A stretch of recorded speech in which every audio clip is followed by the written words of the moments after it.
तो कुछ भी आ सकता है, लेकिन तुम नाम तो बताओ। एक हो गया बिटकॉइन। ठीक है, बिटकॉइन जनवरी 2009 समी कह रहा है कि उसमें बना और उसमें स्टैब्लिश हुआ। जी सर, और सर वो था, वो मैंने देखा था सर, बाइनेंस कॉइन के नाम से था सर एक, और बायनेंस, एक ठीक है। एथीरियम के नाम से था। हम्म, एथीरियम के नाम से सर। ठीक है।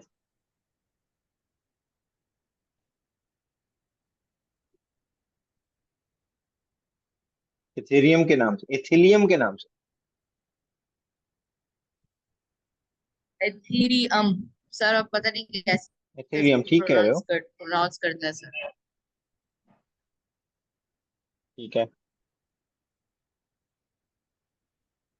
इथेरियम कहते हैं, इथेरियम।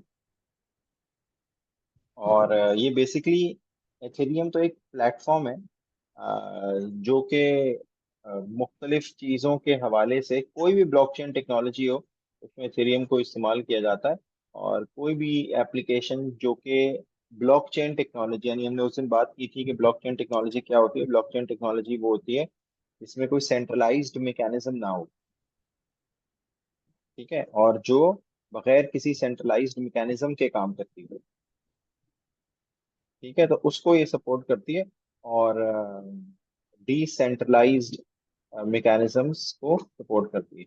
और बताओ फाइज, तुम बताओ। Sir ripple, light coin, Cardano, bitcoin, polka dot, Binance coin. मैंने काफी सारे बाइनेंस निकाल लिए थे। कैसे निकाले? हम्म। ओ कैसे सर्च निकाले? करके, सर्च कहाँ करके। सर्च किया? और और चैट जीपीटी से। सर्च बस। कहाँ किया? गूगल पे। अच्छा, और चैट जीपीटी से निकाल। बहरहाल ये बहुत सारे कॉइन्स हैं। और मेरा जो पर्पस था, ऑब्वियसली चैट जीपीटी भी यूज किया आपने, आप सब लोगों ने। और एक मुझे शाहनवाज, जरा तुम बताओ और कोई कॉइन्स।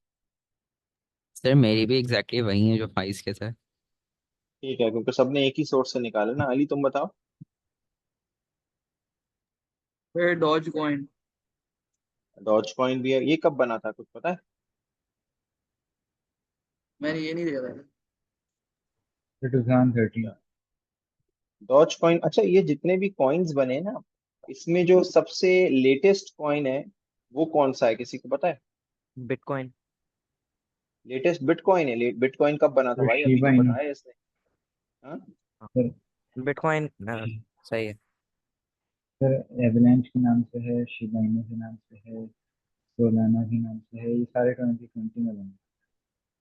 ठीक है। मगर इन देखो, सब की कई वैल्यू इतनी ज्यादा नहीं कई है। हैं, कुछ हैं जो कि 2002 में भी बने, 2003 में भी बने। क्योंकि हुआ ये कि जब बिटकॉइन की पॉपुलैरिटी बहुत ज्यादा हो गई ना, तो उसके बाद इन कॉइन्स के टोकन्स लॉन्च होते हैं बेसिकली। तो टोकन्स लॉन्च होने शुरू हुए 2022 23 में। ज्यादा ये जो है वो कोविड के वक्त में और कोविड के बाद इसकी ज्यादा वो बनी, क्योंकि लोग जो है वो ज्यादा वर्ल्ड वाइड वेब इस्तेमाल करने लगे। तो इसलिए ये ज्यादा उस दौर में 2020 के बाद से और ज्यादा कॉइन्स जो है वो आए। लेकिन बिटकॉइन की वैल्यूज जो थी वो उस वक्त बहुत ज्यादा चली गई थी। अब हाईएस्ट वैल्यू जो बिटकॉइन ले चुका है वो पता है क्या है? हाँ, जो बिटकॉइन हाईएस्ट वैल्यू, मतलब ऑफ बिटकॉइन, वो क्या थी, कितने डॉलर्स में थी? $15 मिलियन। इट वाज 15 मिलियन तो नहीं थी। ये कहते हैं तकरीबन $70,000 तक गया है एक बिटकॉइन। यानी one bitcoin was equal to, there was a time, $69,000। Sir एक एबीसी बिटकॉइन मनी के हिसाब से $68,789। कितने? 68,789। हाँ, वही मैंने कहा, अराउंड $70,000 जो है वो उसने रीच किए थे। और यानी ये दिस वाज, अच्छा, ये तुम्हें पता है कि ये बिटकॉइन, जैसे तुमने पूछा था कि ये बिटकॉइन की वैल्यू आती कहाँ से है, बिटकॉइन बनाता कौन है, तो बिटकॉइन माइनिंग के बारे में कुछ पता है क्या होती है ये? जी सर, कॉम्प्लेक्स सर अल्गोरिथम वो और पता है पर सर, वो कंप्यूटर क्या कोड होती है? वेबसाइट से के आपको ऊपर सर बिटकॉइन आप कुछ मिलता है। करते हैं सर, वो मैंने बहुत पहले ऐसे ही चेक कर रहा था।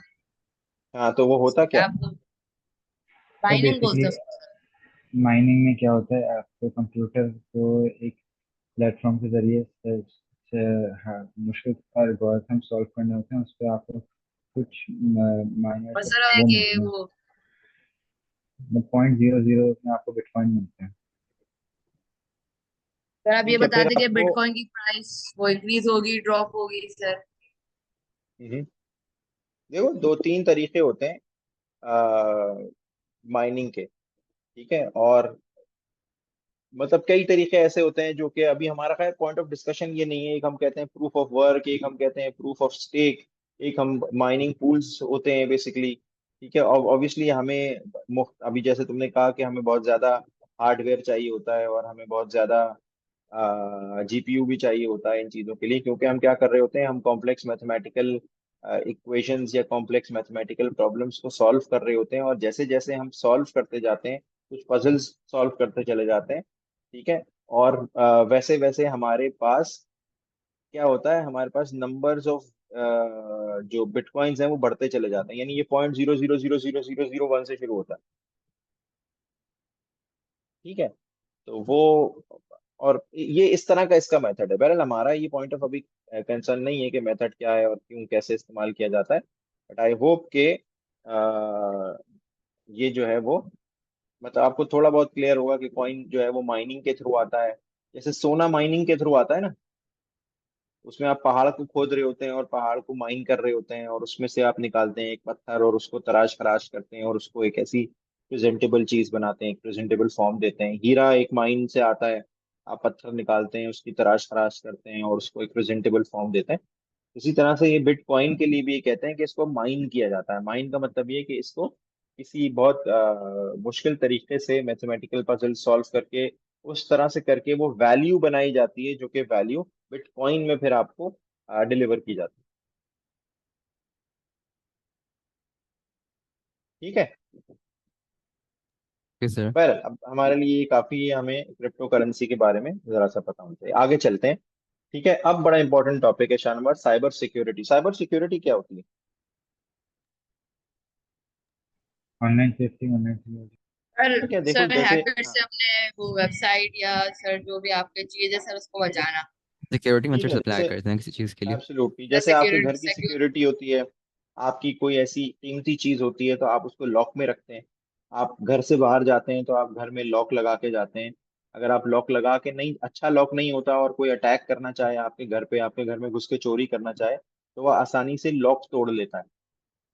ठीक है, तो इसलिए जितनी अच्छी सिक्योरिटी होगी, यानी जितना अच्छा लॉक होगा, उतना ज्यादा मुश्किल होगा किसी के लिए उस लॉक को तोड़ना। जितनी ज्यादा दीवारें ऊंची होंगी, उतना ज्यादा मुश्किल होगा किसी को उस दीवार को फलांग के आपके घर में आना और चोरी करके लेके जाना कोई चीज। ठीक है, तो बहरहाल इस तरह के मेजर्स जो आप घर में लेते हैं ना, इसी तरह के मेजर्स आपकी जो कीमती इंफॉर्मेशन, यानी कोई ऐसी इंफॉर्मेशन जो कि प्राइवेट हो, जो कि कॉन्फिडेंशियल हो, जो कि आपने किसी के साथ शेयर ना करनी हो, वो इंफॉर्मेशन आपके सिस्टम में या आपके नेटवर्क पे या आपके सर्वर्स पे कहीं ना कहीं मौजूद होती है। तो उन चीजों को प्रोटेक्ट करने के लिए जो मेजर्स आप लेते हैं, उनको हम कहते हैं साइबर सिक्योरिटी मेजर्स। ठीक है, और बहुत सारे ऐसे चोर मौजूद हैं जिनको हम हैकर्स या क्रैकर्स या इस तरह की कोई चीज कहते हैं। और वो लोग जो है वो कोशिश करते रहते हैं कि वो आपके घर में घुसें और आपके, यानी आपके सिस्टम में ब्रेक इन करें, आपके सर्वर में ब्रेक इन करें और आपको आपकी वो इंफॉर्मेशन जो है वो उसको अपने पास रखें, उससे आपको नुकसान पहुंचाएं। एक सेकंड रुकिए।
जी सॉरी, ठीक है, ये साइबर सिक्योरिटी। और वो चोर यानी वो हैकर्स, वो क्रैकर्स, जो मुख्तलिफ तरीके इस्तेमाल करते हैं आपके सिस्टम में घुसने के, आपकी इंफॉर्मेशन को चोरी करने के, और उसको फिर आपको नुकसान पहुंचाने के लिए इस्तेमाल करने के, या आपकी फॉर एग्जांपल कार्ड की इंफॉर्मेशन, क्रेडिट कार्ड की इंफॉर्मेशन, आपके बैंक अकाउंट्स की इंफॉर्मेशन उन्होंने ले ली और वो फिर उसको इस्तेमाल कर लें, या किसी फाइनेंशियल इंस्टीट्यूशन में घुस गए अगर वो चोर, और वहां से आपकी इंफॉर्मेशन, आपके अकाउंट्स में जितने पैसे हैं वो अपने अकाउंट्स में ट्रांसफर कर दिए। तो ये सारी चीजें मुख्तलिफ अटैक्स या मुख्तलिफ तरह के अटैक्स हो सकते हैं, हम एंटिसिपेट करते हैं। और वो तरीके जो हैं वो हम देखते हैं कि किस तरह की साइबर थ्रेट्स हो सकती हैं किसी भी सिस्टम को। ठीक है, इनको हम क्या कहते हैं? थ्रेट्स। थ्रेट का क्या मतलब होता है? मतलब एक अगर मसला आप पोटेंशियल या फिर हार्म, खतरा, जिससे आपको यस हार्म। नुकसान पहुंच सकता है। जिससे आपको नुकसान पहुंच सकता है। देखो, अगर एक बैंक है, एक फाइनेंशियल इंस्टीट्यूशन है, ठीक है, उसमें अगर, उसमें किस किस्म का थ्रेट हो सकता है? डेटा लीक, डेटा किस चीज का? User data. यूजर का डेटा, यूजर का फाइनेंशियल डेटा, बैंक का फाइनेंशियल डेटा, जो ट्रांजैक्शनल डेटा है, वो सारा डेटा अगर लीक हो जाए, वो सारा डेटा अगर चोरी हो जाए, तो पता ही नहीं चलेगा कि किसके अकाउंट पे कितने पैसे हैं। ठीक है, तो obviously this is a very very important data. और अगर हॉस्पिटल का डेटा हो, हेल्थ डेटा हो, वो सारा एट स्टेक आ जाए, यानी वो सारे रिकॉर्ड्स जो कॉन्फिडेंशियल होते हैं, प्राइवेट होते हैं, वो किसी के हाथ लग जाए, तो ऑब्वियसली ये मुश्किल मामला हैं, और ये डेटा जो है वो बचाने की जरूरत होती है। तो इसलिए जो अटैक्स हैं, जो थ्रेट्स हैं, वो उनके बारे में पहले बात कर लेते हैं कि किस किस तरह के थ्रेट्स होते हैं। एक पहला जो हमारे सामने है वो है brute force attack. Brute force attack किसे कहते हैं? किसी को पता है? शाहनवाज? फिर फोर्सफुली इतने सारे नहीं कॉम्बिनेशन सर। ट्राई करता है कि कोई ना कोई एक लग जाता है जिसके साथ अनलॉक हो हाँ। जाता है। ब्रूट फोर्स अटैक में डिवाइस पे इतने सारे सर कॉम्बिनेशन ट्राई होते हैं पासवर्ड के कि कोई ना कोई एक जो है अनलॉक कर देता है पासवर्ड को।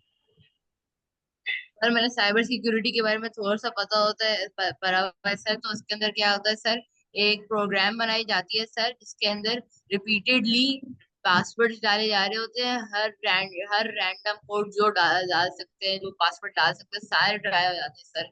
और एक कंप्यूटर कर रहा होता है तो बहुत जल्दी जल्दी होता है सर। और फिर जो सर उसको पासवर्ड मिल जाता है सर, हो जाता है। सर ये मेरे अगर एक आपने अकाउंट के किसी साथ का, मसला है, मेरे पास डेली रिक्वेस्ट आ रही होती हैं कि कोई अटेम्प्ट करने की कोशिश कर रहा है लेकिन वो ब्रेक इन कर नहीं पा रहा है।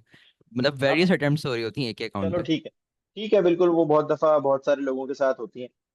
अब एक एग्जांपल समझो कि फॉर इंस्टेंस तुम्हारा एक अकाउंट है जिसका जो पासवर्ड है वो एक पिन है, यानी, और वो 4 डिजिट पिन है। ठीक है, 4 डिजिट पिन है, जैसे 1234।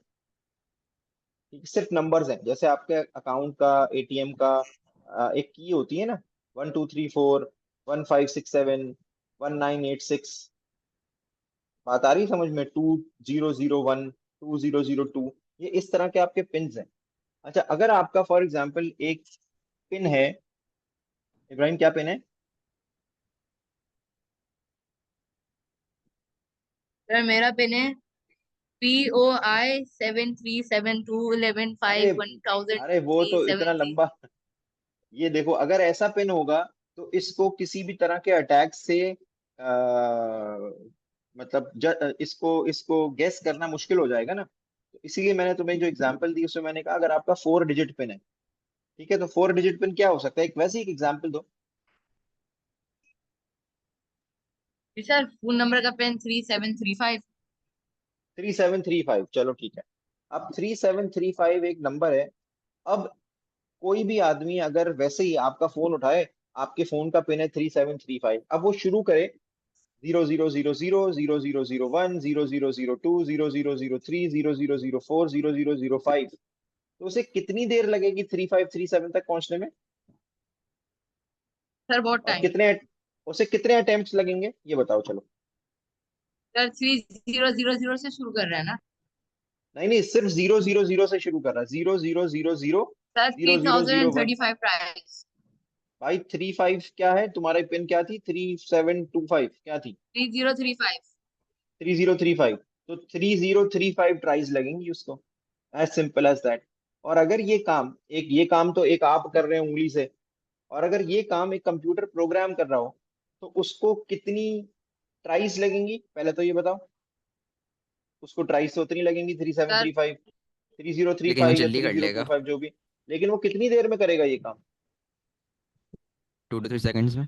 हाँ, टू टू सर थ्री जितनी देर में सेकंड भी फोन तुम लॉक हो ज्यादा कह जाएगा, रहे हो, बीच में पानी वानी भी पिएगा क्या वो? 1 सेकंड में कर लेगा, उससे भी ठीक कम है, में। तो नहीं, अगर बीच में पानी पिए तो 2-3 सेकंड लग जाएंगे। तो तो ये क्या है? This is this is the simplest brute force attack. हम्म, लेकिन सर उसके खिलाफ सर फिर फोन नंबर वेरिफिकेशन आ गया, ईमेल वेरिफिकेशन आ गया सर, देखो ये तो उसकी वजह से हमने, थोड़ा। हाँ बिल्कुल ठीक कह रहे हो तुम, कि उसके सामने फिर और भी हर्डल्स आएंगे, उसके सामने और भी ऑब्स्टिकल्स आएंगे। उसने एक लॉक खोला, आगे गया, पता चला कि जी यहाँ तो एक आदमी भी खड़ा है, वो कोई पूछ रहा है कि इधर आओ भाई, अपना एनआईसी भी दिखाओ, फिर मैं तुम्हें जाने दूंगा आगे। तो ये तो हमने क्या किया, हमने जब ये देखा ना कि ब्रूट फोर्स अटैक जो है वो कॉमन हो रहा है और इसमें बहुत ज्यादा कॉम्प्रोमाइज, उसमें बहुत ज्यादा सिस्टम्स जो है वो कॉम्प्रोमाइज हो रहे हैं, तो हमने ये किया कि हमने इसको किया ये कि 2 स्टेप वेरिफिकेशन डाल दी। हमने कहा नहीं भाई, 2 स्टेप वेरिफिकेशन होनी चाहिए। पहले स्टेप पे हमने किया ये कि अब हम पासवर्ड 4 डिजिट्स का नहीं रखेंगे, हम कहेंगे कि जी पासवर्ड रखो 12 डिजिट का। और 12 डिजिट का भी सिर्फ नंबर ना हो, उसको हमने कहा तो वो अल्फा फोन नंबर हो न्यूमेरिक करो। जाएगा जब हमने उसको कहा ऑथेंटिकेटेड। अल्फा न्यूमेरिक करो। अल्फा न्यूमेरिक का क्या मतलब है कि उसमें अल्फाबेट्स भी हो, उसमें न्यूमरल्स भी हो यानी कि नंबर्स भी हो और अल्फाबेट्स भी हो, और उसमें कोई एक, इन्होंने कहा स्पेशल कैरेक्टर भी डालो। उसमें आपने डॉलर साइन भी डाल दिया, उसमें आपने एट द रेट भी डाला, उसमें आपने एंड भी डाला, उसमें आपने वो जो एक टंट होता है वो भी डाला। ठीक है, अब आप क्या कर रहे हैं, आप कोशिश ये कर रहे हैं कि ऐसे पासवर्ड्स रख रहे हैं कि which are not easily compromised through brute force attacks. ठीक है, in order to enhance the security of the system that you are trying to protect. बात आ रही है समझ में? ठीक है, तो ये जो two sir step brute force verification attack है ना, टू स्टेप वेरिफिकेशन पहले, रियल लाइफ में क्या होती है? कुछ कह रहे हो समी? सर मैं पूछ रहा हूँ कि ब्रूट फोर्स अटैक स्टार्ट से शुरू करता है 000 से, या पहले जो है वो कॉमन कॉम्बिनेशन चेक करता है?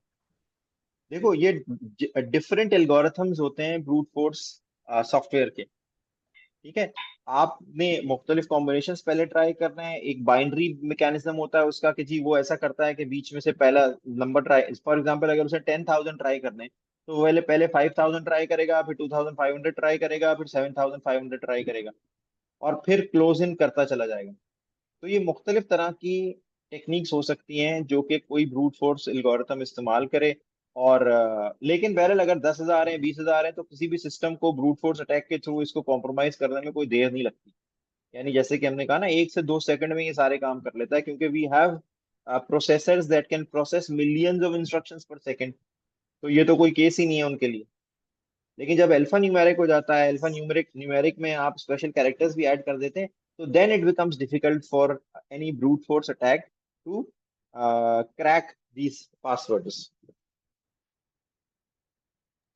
सर मैं एक ठीक है। आर्टिकल पढ़ रहा था, उसमें मैंने फाउंड किया था कि जब भी कोई रीसेंट डेटा ब्रीच होता है तो उसके सारे पासवर्ड्स, कॉमन पासवर्ड्स ले लिए जाते हैं और फिर एक सर्टेन डायरेक्टरी में सारे डाल दिए जाते हैं, तो कॉमन पासवर्ड्स की पूरी वो होती है समझ में, डिक्शनरी, जी बिल्कुल होती जिसमें है कॉमन से पासवर्ड्स की डिक्शनरी। जैसे फॉर एग्जांपल आपको पासवर्ड रखना होता है, आप सिंपल कोई पासवर्ड रखना होता है, आप कहते हैं ABCD 1 2 3 4, या ABC 1 2 3, या 1 2 3 4 5 6 7 8 9 0।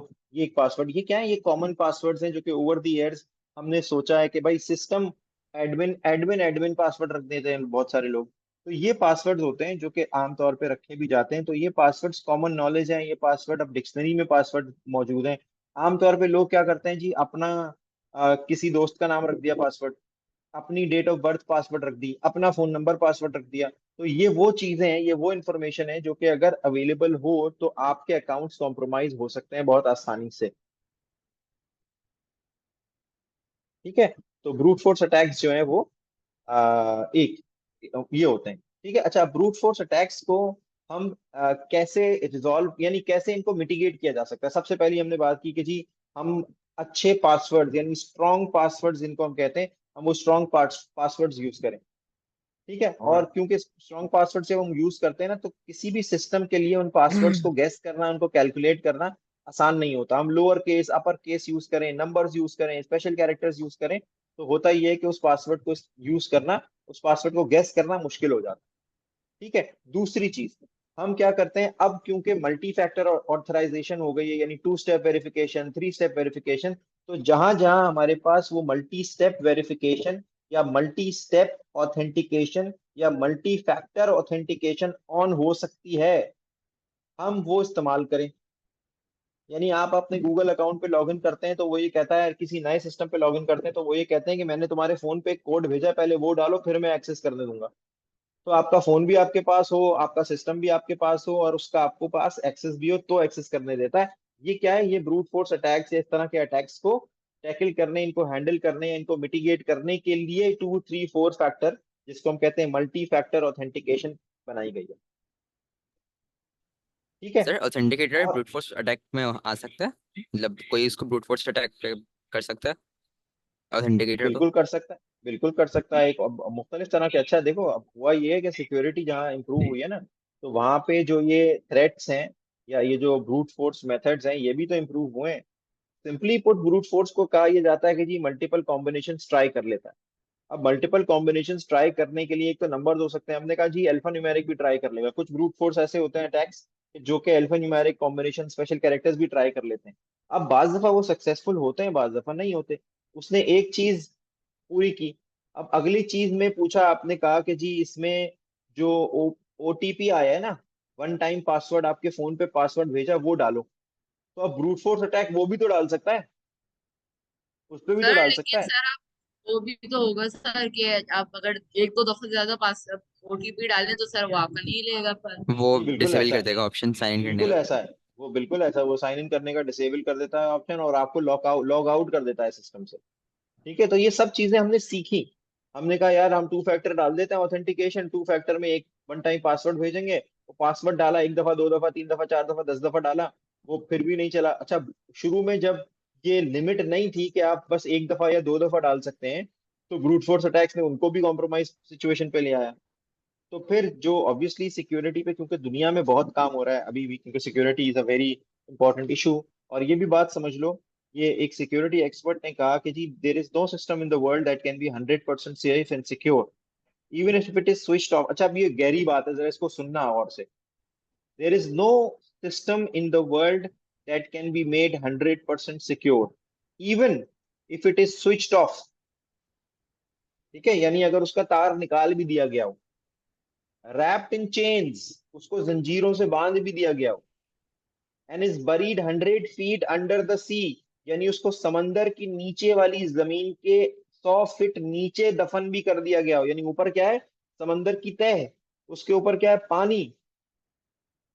वो ये कहता है even if a system is switched of, is wrapped in chains, is buried 100 feet under the sea, even then it is not 100% secure।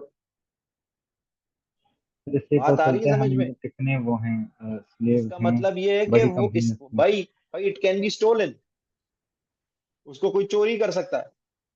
आपने सिस्टम पे बहुत पासवर्ड डाल दिए, लैपटॉप पे पासवर्ड डाल दिए, ये डाल दिया, वो डाल दिया, आप बैग लेके गए, आपसे किसी ने बैग ही छीन लिया आपका, क्या करेंगे भाई? तो बात सिर्फ ये है कि there is no system in the world that is 100% secure, that is 100% safe। What we can do is we can enhance the security of a system so that the security improves, but it can never be 100%। जी Shanavas. Sir powered off का मतलब ये तो नहीं कि घर वाले इस्तेमाल कर लेंगे इसलिए इनसिक्योर है? नहीं नहीं, पावर्ड ऑफ का मतलब ये है कि उसकी पावर भी नहीं आ रही है। क्या समझते हैं, जब सिस्टम में पावर नहीं आ रही होती तो कुछ नहीं चल रहा होता सिस्टम में, नो सिस्टम मतलब घर चल वाले सकता है। आपके लगा लें। क्या, हाँ वो भी लगा सकते हैं। मतलब देखो, इसमें मेथड, इसमें तो हो तो बहुत कुछ सकता है, लेकिन हम ऑब्वियसली हमारा मतलब पूरा चैप्टर नहीं है सिक्योरिटी का, हमारा तो एक छोटा सा टॉपिक है साइबर सिक्योरिटी का। तो हम इसमें सिर्फ छोटी सी बात कर रहे हैं। एक चीज होती है सोशल इंजीनियरिंग, आपको किसी ने ल्योर किया, आपको किसी ने लालच दिया, या आप किसी झांसे में आ गए और आपने अपना पासवर्ड अपने किसी दोस्त को बता दिया। ठीक है, अब क्या हुआ, वो दोस्त एक वक्त आया, आपका दोस्त जो है वो आपका दोस्त नहीं रहा, और उसने आपके पासवर्ड्स को, आपके अकाउंट्स को हैक कर लिया। उसने सारे पासवर्ड्स चेंज कर दिए इससे पहले कि आपको पता चलता है, अब आप रो रहे हैं बैठे हुए, तो कुछ भी नहीं हो सकता। तो इसको हम कहते हैं सोशल इंजीनियरिंग। और भी बहुत सारी इस हवाले से चीजें हैं, लेकिन ये कि आई होप कि ये आपको समझ में आ गई। क्लियर है? यहाँ तक क्लियर है? जी सर। ब्रूट फोर्स जी अटैक, सर। ठीक है। अच्छा जी, अब क्या, ब्रूट फोर्स अटैक की बात हो गई। अच्छा, डेटा इंटरसेप्शन क्या होती है? इंटरसेप्शन किसे कहते हैं? फिर किसी इसको रास्ते पे रोक लें। किसी डेटा चीज को इंटरसेप्शन रास्ते से, जैसे, हाँ बताओ।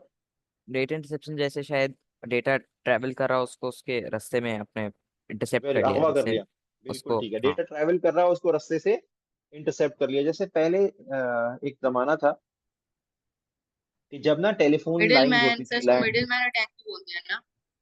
जी बिल्कुल, इसको मिडिल मैन अटैक भी कहते हैं। जैसे कि टेलीफोन लाइंस जो वायर के थ्रू होती थी ना, आपके घर में लैंडलाइन है कहीं पे? जी सर। किसी के घर में लैंडलाइन है फोन? सर होगा जी। लेकिन चलता नहीं है, अब ना इस्तेमाल होता है। ठीक है, लेकिन वो ना वायर्स के थ्रू कम्युनिकेशन होती है। तो अब अगर जी। कोई उस वायर में टैप कर ले, और उस वायर में बीच में से वायर को उसको छीले और उसमें अपने वायर लगा दे, तो आप जो भी बात कर रहे होंगे उसको भी सुनाई देगी। तो ये क्या है? ये इंटरसेप्शन कहलाती है। ठीक है, और अगर ये डेटा में की जाए तो इसको डेटा इंटरसेप्शन कहते हैं। और इसमें बहुत सारी और टर्मिनोलॉजीज हैं, जैसे कि पैकेट स्निफर। स्निफर किसे कहते हैं? स्निफ किसे कहते हैं करना?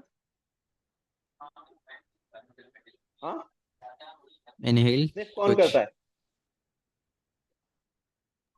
सर बाहर से किसी भी चीज़ को एग्जामिन करना था उनका। हम तो ये कहते हैं कि वो जो K9 डॉग्स होते हैं ना, यानी जो कुत्ते होते हैं जो सुराग रसानी के लिए इस्तेमाल किए जाते हैं, जो इन्वेस्टिगेटिव डॉग्स होते हैं, वो स्निफिंग के एक्सपर्ट्स होते हैं। वो सूंघ के पहचान लेते हैं कि किस बैग में क्या है, किसी चीज में कोई डेंजरस चीज है, इक्विपमेंट है कि नहीं है।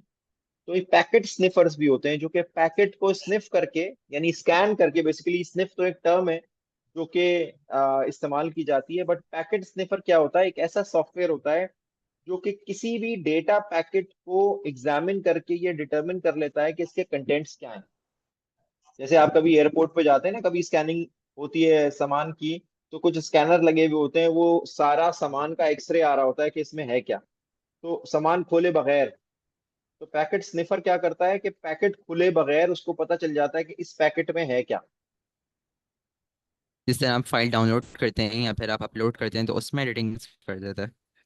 किसी में भी कुछ भी कर सकता है पैकेट स्निफर। नहीं, ये जो डेटा इंटरसेप्शन है, वो डेटा तो आपने इंटरसेप्ट कर लिया, तो फिर आप कुछ भी कर सकते हैं ना। आपके पास दूसरे का डेटा आ रहा है, अब कहीं पे किसी का पासवर्ड आ सकता है, कहीं पे किसी का यूजर नेम आ सकता है, कहीं पे किसी का कोई ऐसा ईमेल एड्रेस जो वो किसी को ना देना चाहे वो आ सकता है।